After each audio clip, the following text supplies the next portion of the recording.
একদা হযরত হাসান এবং হুসাইন দুই ভাই খুবই অসুস্থ হয়ে পড়ল। তিনারা কিছুতেই সুস্থ হচ্ছিল না।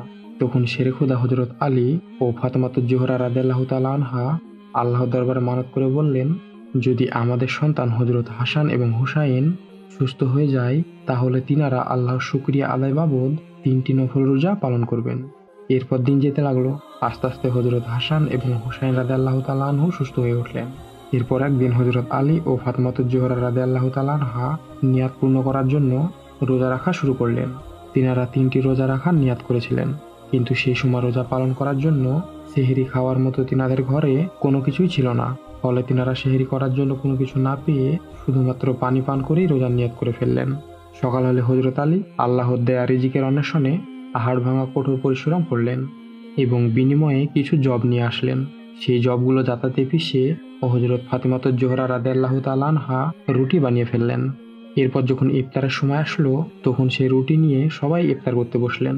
ঠিক এমন সময়ে একজন দরিদ্র ব্যক্তি তিনাদের দুয়ারে এসে বলল, হে বাড়ির লোকেরা, আমি বিগত কয়েকদিন থেকে কোনো কিছুই খাইনি। মনে হচ্ছে আমি ক্ষুধার জ্বালায় মরে যাব। তোমাদের বাড়িতে যদি কিছু খাবার থাকে তবে কি তোমরা আমাকে কিছু খেতে দিতে পারবে?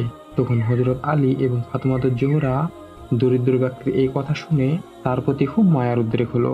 যদিও তিনারা নিজেরাও সেই সময়ে ক্ষুধার্ত ছিলেন, কিন্তু এর পরেও তাদের ইফতারের জন্য রাখা রুটিগুলো সেই দরিদ্র ব্যক্তিটিকে দিয়ে দিল।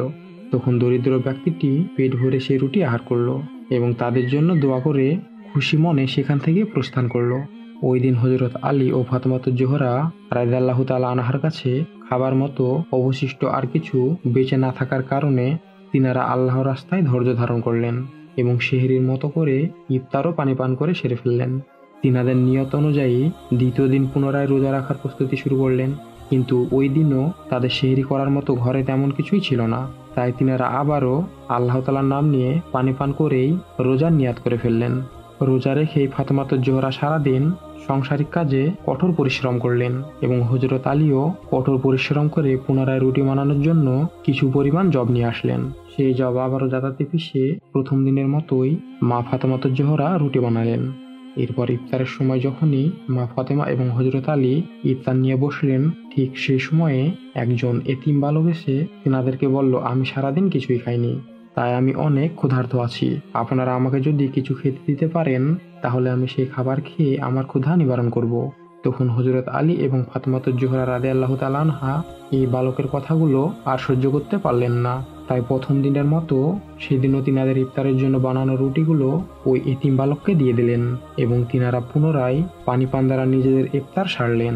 যদিও আল্লাহ তাআলার কাছে করা ওয়াদা মোতাবেক তিনাদের এখনো একটি নফল রোজা তখনও বাকি আছে।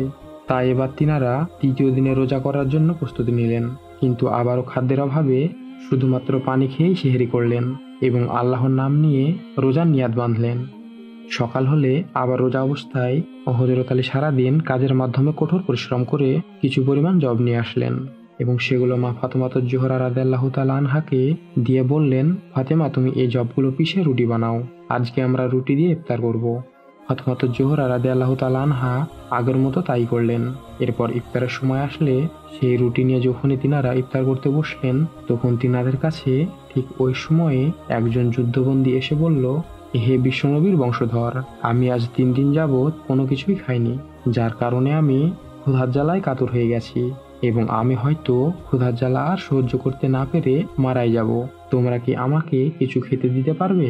তখন হযরত আলী এবং ফাতেমাতুজ জোহরা সেদিনও তিনাদের ইফতারের জন্য বানানো রুটিগুলো তখন সেই যুদ্ধবন্দীকে দিয়ে দিলেন এবং নিজেরা অনাহারে থেকে পানি পান করে ইফতার করলেন। এভাবে হযরত আলী ও ফাতেমাতুজ জোহরা রাদিয়াল্লাহু তাআলা আনহা একদিন নয়, 2 দিন নয়, পরপর 3 দিন যাবৎ পানি পান করে সেহরি ও ইফতার করেছিলেন। তিনাদের এটি ছিল মানুষের প্রতি ভালোবাসা ও দয়া মায়ের একটি উজ্জ্বল উদাহরণ, কারণ তিনারা নিজেরা না খেয়ে না পড়ে শুধুমাত্র আল্লাহ তাআলাকে খুশি করার জন্য তিনাদের সমস্ত কিছুই দান করে দিয়েছিলেন। এরপর হযরত আলী এবং ফাতেমাতুজ জোহরা রাদিয়াল্লাহু তাআলা আনহা চতুর্থ দিনে আর কোনো রোজা রাখলেন না। ঘটনাক্রমে সেদিন মায়ার নবী রহমাতুল্লিল আলামিন হযরত মুহাম্মদ মুস্তাফা সাল্লাল্লাহু আলাইহি ওয়াসাল্লাম তিনার প্রিয় কন্যা ফাতেমাতুজ জোহরা রাদিয়াল্লাহু তাআলা আনহার বাড়িতে তাশরিফ করলেন। নবীজি তখন সবার মুখের দিকে তাকিয়ে দেখলেন সবার মুখগুলো ক্ষুধার জ্বালায় কেমন শুকিয়ে গিয়েছে। নবীজি তখন তিনাদেরকে উদ্দেশ্য করে বললেন, তোমাদেরকে দেখে আমি আমার কষ্ট আর সহ্য করতে পারছি না। তোমাদের দিকে তো আমি ঠিক মতো তাকাতেও পারছি না। তোমরা আল্লাহকে খুশি করার জন্য ক্ষুধার যন্ত্রণা সহ্য করে যে অনাহার ব্যক্তিদেরকে খাবার দিয়েছো, এতে নিশ্চয় আল্লাহ রব্বুল আলামিন তোমাদের উপর খুশি হয়েছেন এবং তোমরা এর প্রতিদান ইনশাআল্লাহ অবশ্যই পাবে। তো প্রিয় দিনী ভাই, ভিডিওটি সম্পর্কে কমেন্ট করে অবশ্যই আপনার মতামত দিবেন এবং চ্যানেলে নতুন হয়ে থাকলে চ্যানেলটি সাবস্ক্রাইব করে আমাদের সাথে যুক্ত হতে ভুলবেন না যেন। সবাই ভালো থাকবেন। আসসালামু আলাইকুম ওয়া রাহমাতুল্লাহ।